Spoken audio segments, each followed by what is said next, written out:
Seiring langkah membangun negeri, pengalaman telah kuatkan kami. Yang pasti saya coba untuk memvisualisasikannya. Kalau saya ingin rumah mewah, katakanlah seperti itu, saya akan potong gambar rumah mewah yang ada di kertas juga, kemudian saya tempel di kamar saya atau di atas tempat tidur saya, dimana saya kalau tidur berbaring saya lihat ke atas, ada gambar rumah mewah. Setiap hari itu akan masuk dalam mimpi saya dan saya pasti akan semangat untuk mewujudkannya. Seperti itu. Dulu waktu saya kecil, waktu SD, saya tuh ingin jadi tentara. Tapi akhirnya nggak jadi. Nggak jadi kenapa? Karena sama orang tua saya nggak diizinkan. Karena orang tua saya itu memiliki latar belakang yang agak rumit, hubungan antara orang tua saya dengan tentara kan gitu. Yang kedua waktu SMP. Waktu SMP saya tuh sangat senang ketika lihat orang itu pegang uang banyak kan itu. Makanya cita-cita saya waktu itu saya bekerja di bank. Entah sebagai apa, yang penting bekerja di bank kan gitu. Kelihatannya menyenangkan. Karena setiap hari pegang uang dan sebagainya. Tapi ketika saya SMA, ternyata keinginan saya waktu SD, SMP itu sudah nggak begitu kuat. Waktu SMA, saya itu dulu cita-cita saya waktu SMA sederhana sih. Sederhananya gini, yang penting kuliah kan. Cita-cita saya. Kenapa? Karena waktu itu keluarga saya secara ekonomi dia terbatas, maka yang penting kuliah. Jadi pada waktu kuliah, cita-cita SMA saya terwujud tuh. Jadi saya kuliah, lulus SMA saya kuliah. Nah ketika saya kuliah, disitulah satu proses pembentukan pribadi saya secara dalam keseharian, hubungan saya dengan dosen, hubungan saya dengan teman-teman, kemudian komunitas saya. Pada waktu itu, waktu SMA, saya kuliah, waktu itu ngambil keguruan, ilmu pendidikan. Sebenarnya ngambil ilmu pendidikannya juga tidak jauh-jauh dari latar belakang orang tua saya, yang dulu dia pernah menjadi guru juga. Kemudian ketika kuliah, saya ikut satu komunitas atau beberapa. Di dalam komunitas itu saya tuh memiliki keinginan. Keinginan saya adalah saya ingin menjadi seorang politikus. Saya ingin bekerja menjadi seorang politikus, entah itu menjadi anggota DPR atau masuk ke partai politik. Makanya pada waktu kuliah, saya mempersiapkan diri saya untuk berhubungan, ngobrol dengan orang-orang yang memang dia berkecimpung di dunia politik, dengan harapan nanti ketika saya lulus dan saya terjun ke dunia politik saya siap. Tapi ternyata apa? Ternyata berkata lain. Saya lulus, kemudian saya apply, saya diminta oleh teman-teman saya apply aja ke sekolah-sekolah, gunakan ijazah kamu cari pekerjaan yang linear dulu.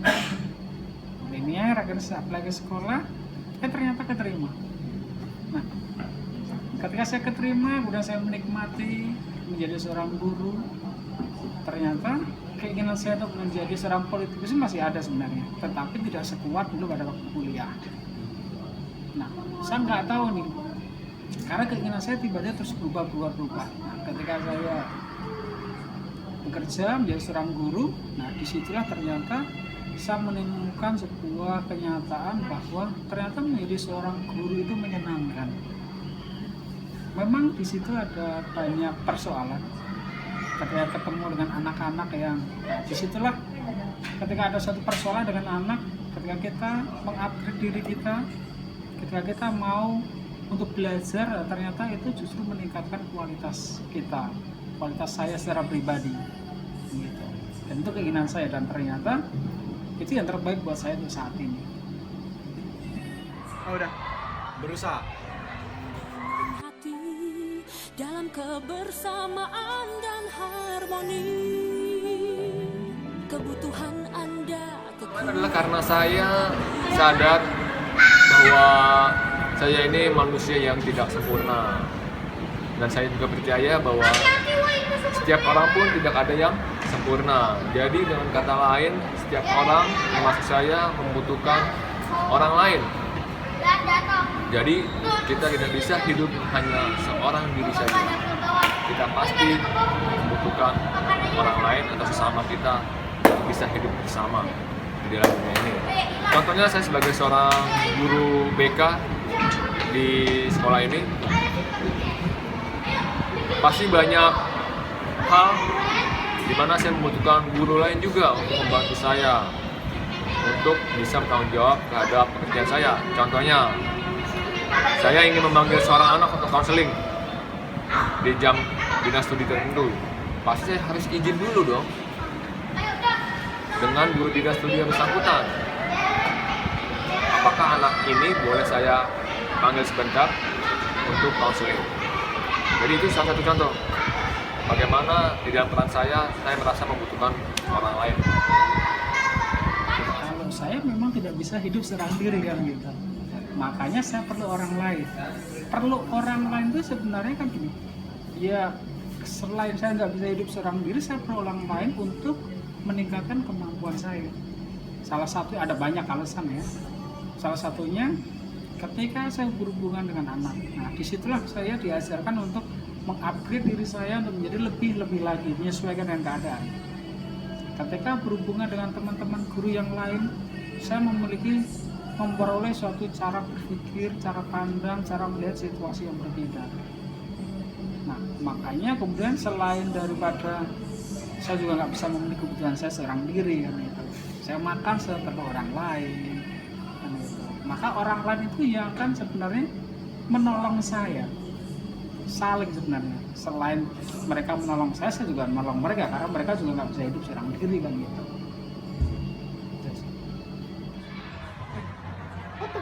Ya, jadi intinya setiap orang mempunyai kelebihan kurang masing-masing. Jadi orang lain tuh harus kayak ngisi kekurangan orang lain dengan kelebihan.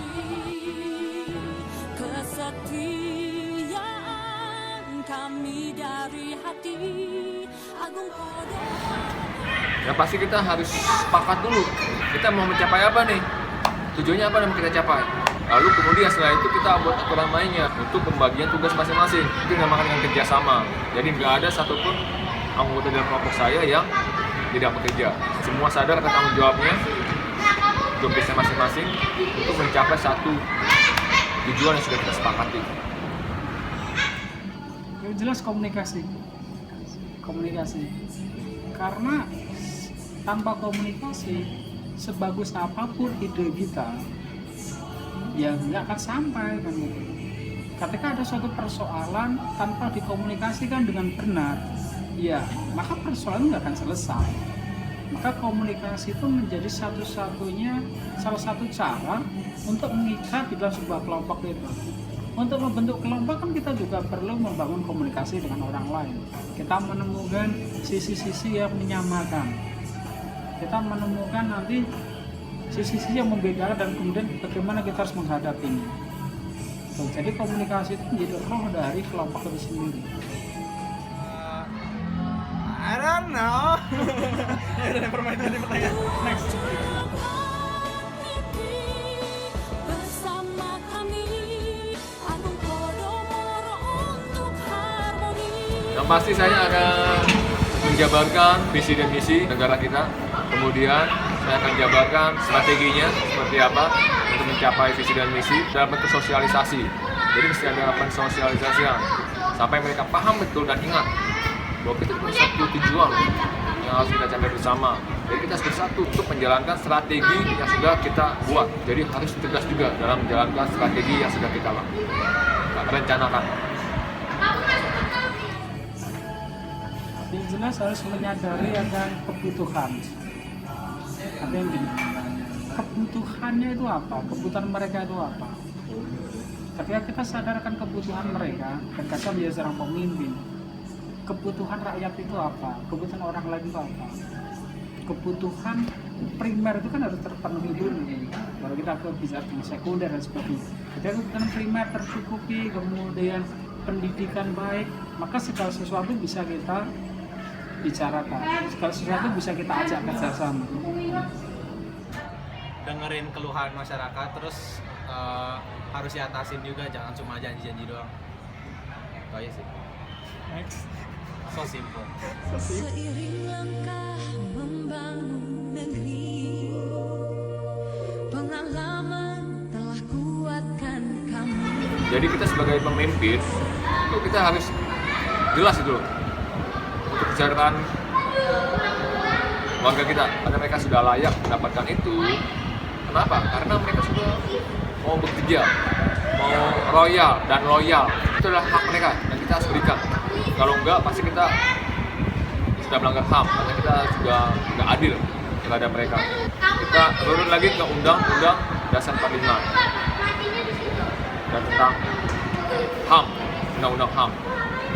Jadi kita nggak melanggar hak asasi manusia, kita nggak sewenang-wenang, dan kita bisa bersikap adil terhadap warga kita. Thank you. Kita bicara keadilan itu tidak semua harus sama rata ya. Tetapi keadilan itu adalah untuk kepentingan umum dan sesuai dengan porsinya. Kalau misalkan saya berbicara tentang dalam kehidupan berkeluarga, saya udah berkeluarga, saya punya anak 1. Keadilan itu ketika saya kesal, salah satu contoh paling sederhana ya, ketika saya kesal dengan istri saya, kemudian saya marah dengan istri saya. Nah biasanya orang kalau kesal, kalau marah itu kan emosinya yang berbicara. Tetapi kita kan kadang nggak mau tahu alasan dari istri saya atau orang lain yang membuat kita kesal. Kita nggak mau tahu. Yang tahu adalah dalam hal ini kita merasa kesal, kita merasa dirugikan. Adil itu ketika kita bisa melihat, kalau kita bicara tentang persoalan, kita bisa melihat secara netral. Jadi harus melihat dari sisi dua belah pihak, dari sisi orang lain dan dari sisi saya. Kemudian di saat itulah kita bisa menemukan, oh permasalahannya adalah ini. Nah, itu yang namanya keadilan ketika menghadapi satu persoalan. Jangan melihat dari satu sisi, melihat dari sisi-sisi yang lain. Alasan dia melakukannya dan sebagainya. Kalau dari sisi memberikan sesuatu, terkadang ada juga orang yang memberi itu sama. Si A, si B, si C itu sama, padahal kebutuhannya beda. Nah, yang adil itu ketika kita memberi sesuai dengan kebutuhan. Itu yang namanya berkeadilan. Kalau saya secara pribadi itu. 2 orang mau nasi kok kasih setengah-setengah. Wujudkan mimpi bersama kami, Agung Podomoro. Percaya dong. Pertama tentunya adalah saat teduh pagi hari, ya, dimana saya berdoa, baca firman Tuhan, ya, untuk mendengarkan apa yang Tuhan mau untuk kita lakukan pada hari tersebut. Saya juga ibadah setiap minggu, melayani di gereja saya tersebut, sekolah Kristen ini. Saya menganggap ini adalah ladang pelayanan saya juga, karena saya bisa mengabarkan firman Tuhan juga ke anak-anak murid saya di sekolah ini. Ya, saya percaya ada banyak hal yang saya lakukan, tapi yang jelas ketika saya percaya kepada Tuhan, yang saya lakukan adalah saya menyerahkan seluruh hidup saya kepada Tuhan. Menyerahkan seluruh hidup saya kepada Tuhan dalam artian apa yang saya lakukan, yaitu untuk kemuliaan Tuhan. Itu yang saya lakukan. Karena apa? Karena itu sebagai salah satu apresiasi wujud terima kasih saya, karena Tuhan telah menyelamatkan saya itu dalam keyakinan saya. Saya Kristen, saya percaya Yesus sebagai Tuhan dan Juru Selamat. Maka saya akan melakukan apa yang telah Tuhan lakukan kepada saya. Ya, ke gereja. Anda kekuatan kami. Perjalanan keagamaan di Indonesia ini saya sangat antusias bahwa negara kita ini sangat berpotensi menjadi negara yang paling rukun warga negaranya dibandingkan warga negara lain.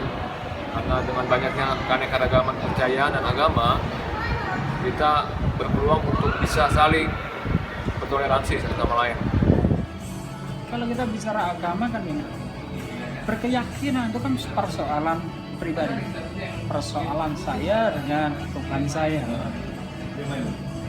Memang kalau kita lihat di sekitar kita ada begitu banyak keyakinan. Kalau menurut saya secara pribadi adalah keyakinan itu nggak boleh diperbandingkan. Apa yang saya yakini itu yang saya hidupi.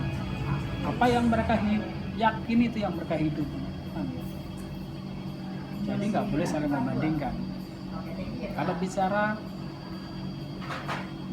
mana yang lebih baik, mana yang lebih benar, tentu yang kita yakini kan. Tetapi kita juga tidak boleh mendiskreditkan, menyudutkan agama lain.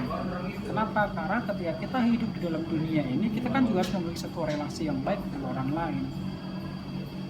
Jangan sampai karena perbedaan agama justru kita menjadi berdosa, kan gitu. Berdosa kenapa?